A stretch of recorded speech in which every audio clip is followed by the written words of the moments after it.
there. This is the wall leaning, wrist banded, 3-point touch on each side. Great exercise for the shoulders, scapula. Let's shorten that name up a little bit. 3-point banded reach against the wall.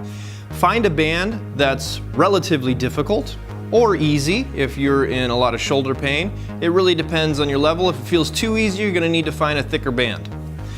Start with the band spread out and start with your arms straight like you're at the top of a push-up position. Then from here, you're just gonna reach up laterally, and then if you wanna alternate, do the same thing.